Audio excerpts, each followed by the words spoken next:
When I got married, my mother-in-law had sneered, "I just don't understand why you're still working." Her disdain was unmistakable. A woman's place is at home with her children. Gary, my husband, never once stood up for me. He'd brush off their cruel comments, telling me to ignore them, but their words were like relentless needles, slowly eroding my confidence. With my own mother gone and my marriage deteriorating, my resentment toward Gary grew. He had never truly been there for me, leaving me alone to bear the weight of his family's criticism. I remember being pregnant with Amanda and hearing his parents' thinly veiled disappointment when she was born. "Next time, make sure it's a boy," they said, hardly bothering to mask their dissatisfaction. It hurt deeply to watch my daughter face such blatant favoritism. Now, Gary wanted to use my inheritance to move us closer to his parents, pulling us even further into their toxic world. The idea was infuriating, and I knew I wouldn't let that happen. Sitting alone in the quiet, surrounded by my mother's things, I started forming a plan. I would no longer be a passive observer in my own life. I would fight back, not just for myself, but for my children. Over the next few days, I gathered every document I could find, preparing for the legal battle ahead. My lawyer, a sharp-witted woman named Ms. Kathleen, reassured me. "We have a strong case, Denise," she said confidently. The battle lines were drawn. For the sake of my dignity and my children's future, I would stand my ground. Then one evening, while sorting through my mother's belongings, I discovered an old, dusty envelope tucked away in a drawer. Inside was a treasure trove of stock certificates and property deeds, revealing the fortune she had quietly amassed. My hands shook as I grasped the magnitude of her hidden wealth. More than $6 million in assets. I could hardly believe it. She had lived so modestly, but this showed the depth of her sacrifice and foresight. There was a note in her careful handwriting. "Denise, I saved this for a rainy day. I hope it gives you and the kids a better life. Use it wisely." Tears filled my eyes as I felt her love and protection, like a comforting embrace from beyond. The next day, determined to confront Gary, I found him in the living room, flipping idly through a magazine. "Gary, we need to talk," I said, my voice steady. He glanced up, irritation flickering in his eyes. "What is it now, Denise?" This time, I was ready. This time, I wouldn't back down. I held up the envelope, feeling a mix of shock and gratitude as I explained, "I found something my mother left behind. Turns out, she left me stocks and properties worth $6 million. Gary's eyes widened, a flash of greed and shock evident on his face. $6 million? That's incredible," he exclaimed, his tone unnervingly eager. I met his gaze, resolute. "Don't get any ideas, Gary. This money is mine," I said firmly, disgusted by his reaction. This inheritance was a testament to my mother's love and foresight, a gift intended to provide a better life for me and our children. "You won't see a cent of it," I added, watching as his expression darkened. "You can't just keep it all to yourself, Denise. We're married. What's yours is mine," he snapped, his frustration evident. Anger surged within me. "Is that all you care about, Gary? You don't see me or the kids. You only see dollar signs," I accused, realizing how much he had changed. Gary abruptly stood, his face red with fury. "You're being selfish, Denise. I'm thinking about our family's future," he argued. "What family, Gary? The one you're willing to sell off for your own gain?" I shot back. He took a step toward me, fists clenched. "You'll regret this, Denise. I'll make sure of it," he threatened. But I didn't flinch. "Bring it on, Gary. I'm not afraid of you anymore." With that, he stormed out, leaving me to collect my thoughts. I knew this was only the beginning of a bitter struggle, but I was ready to fight for my children, for my mother's legacy, and for myself. The following week was a blur of legal consultations and tense silences at home. Gary's shock had turned to a cold, calculated aggression, like a caged animal, desperate and dangerous. Then one evening, after the kids were asleep, he cornered me in the kitchen, his gaze wild and menacing. "You think you're clever, Denise? Hiding that money from me?" he sneered.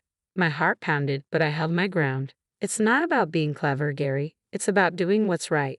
That money is for me and the kids, not for your selfish fantasies." "I'm your husband. I have a right to that money," Gary snarled, slamming his fist on the countertop, making me flinch. His words dripped with venom, but I wasn't about to back down.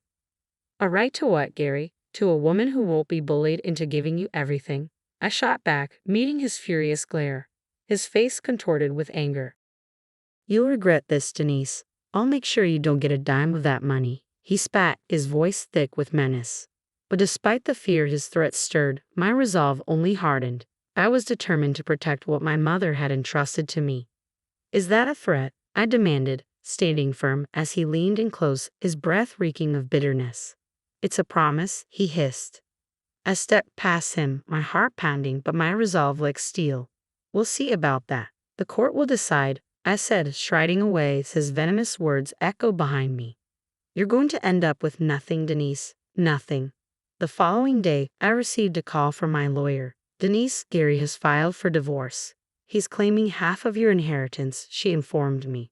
Taking a steadying breath, I replied, let him try. I'll fight him every step of the way.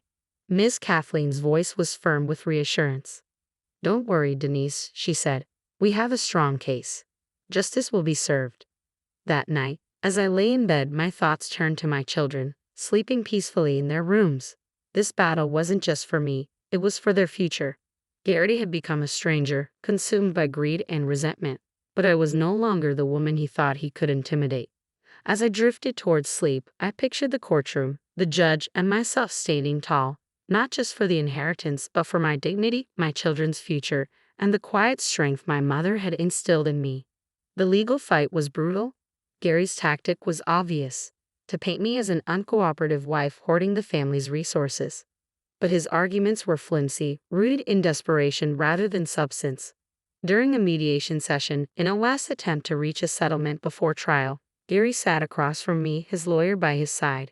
His gaze was cold, his demeanor bordering on arrogant. Let's be reasonable, Denise, his lawyer began smoothly. Gary is entitled to a portion of this inheritance. It's only fair. I glanced at Miss Kathleen, my resolve unwavering. Fair, I replied, my tone firm. Gary has contributed nothing to this inheritance. It was left to me by my late mother, intended solely for me and our children. Gary's claim to my inheritance wasn't just a legal fight, it was a moral one. My mother had worked tirelessly to save this, not for Gary's whims but for the future and security of her grandchildren. This inheritance wasn't just money, it was her legacy. I was prepared to defend it with everything I had. Gary leaned forward, his tone dripping with scorn. Come on, Denise, you're just being spiteful. Don't you think the kids would want their father to have a share? A surge of anger flared within me. This isn't about spite, Gary. It's about justice, I shot back, my voice sharp. You've never once considered what the kids truly need? This is about your greed. His lawyer began to interrupt, but Gary waved him off. You think you can take everything, don't you, Denise? Play the grieving daughter and the victimized wife. I met his glare, my voice calm but resolute. This isn't a game, Gary. You're the one trying to take what isn't yours. The mediator, a stern-faced woman, raised her hands in an attempt to bring order. Let's keep this civil. We're here to find a resolution. Gary cut her off, his voice rising. Resolution? She's the one being unreasonable. The tension in the room was thick and suffocating, but I kept my tone steady. I am being reasonable, Gary. I'm protecting what my mother intended for her grandchildren. Your claims are baseless. Seeing we were at an impasse, the mediator called for a break. As we stood, Gary leaned close, his breath hot against my ear. You'll pay for this, Denise. I'll make sure of it. I walked out of the room, heart pounding but my resolve solid. His threats were empty, his case weak, and I knew the law was on my side. I was determined to see this fight through to the end. In the weeks that followed, I immersed myself in legal preparation. Miss Kathleen and I went over every detail, every document, ensuring I was ready for what lay ahead. The children stayed with my sister, shielded from the turmoil. I missed them dearly, but I knew this battle was as much for their future as it was for mine. Finally, the day of the hearing arrived. Standing in the courtroom, I felt a surge of strength, prepared to defend my mother's legacy. I braced myself, prepared to face Gary and dismantle whatever twisted story he intended to tell. This was the moment of truth, and I was ready to defend my mother's legacy and secure my children's future. I steeled myself, channeling every ounce of strength into the fight ahead. The courtroom became a battleground where words served as weapons. Gary's attorney painted him as a wronged husband unjustly denied his share. But under Miss Kathleen's skillful cross-examination, his arguments crumbled like a fragile house of cards. During a recess, Gary confronted me in the hallway, fury twisting his face. You're ruining everything, Denise, he snarled. Do you really think you're going to walk away with all that money? Despite the fear clawing at my insides, I held my ground. It's not your money, Gary. It never was. He stepped closer, his voice a venomous whisper. I'll drag this out as long as it takes. I'll bleed you dry with legal fees. I met his gaze, steady and unwavering. Do what you must. I won't let you bully me into submission. As we returned to the courtroom, I felt a surge of empowerment. Gary's threats seemed hollow, his bravado masking desperation. The final verdict brought vindication. The judge ruled in my favor, recognizing the inheritance as solely mine. Gary's expression of defeat was unmistakable. While I'd won the legal battle, it came at the cost of my marriage. The family I once knew had shattered. In the weeks that followed, Gary's life unraveled. His reputation, once built on intimidation, crumbled as people saw him for the greedy man he truly was. Word of his downfall soon reached me. He'd lost his job, his friends distanced themselves, and his standing in the community was in tatters. His fall from grace was sharp, and though I couldn't feel pleased, there was an undeniable sense of poetic justice. One evening, a phone call interrupted my thoughts. It was a mutual friend. Denise, have you heard the latest about Gary? I paused. No, what happened? He's leaving town. He lost his job and his house. He's pretty much destitute. A complex emotion stirred within me, not quite satisfaction, but something close. Gary had sown seeds of destruction in his pursuit against me, but ultimately, he was the one who unraveled. After hanging up, I gazed at a picture of my children on the mantel. This fight had been for them, for their future and security. That night, as I tucked them into bed, a deep sense of peace washed over me. The battle was over, and we had come out stronger, free from Gary's shadow, and ready for a new chapter. Life would be different, but we were together, and that was all that mattered. In the months following the court ruling, life found a new rhythm. The victory brought closure, yet it marked the beginning of a new journey of healing and rebuilding. I decided to sell our old house, which held too many bitter memories. Each item I packed was a step further from my past with Gary. I was committed to building a better future for Amanda and Andrew. One day, while sorting through old boxes in the attic, I found a photo of Gary and me during happier times. For a moment, I allowed myself to grieve for the life I thought we had, for the love I once believed was real. But as I looked at his face in the photo, I realized that the man I had married no longer existed. He had shown his true colors, dark and unpleasant. With a decisive motion, I tossed the photo into the trash, a symbolic act of letting go. Moving to a new town brought us a fresh start.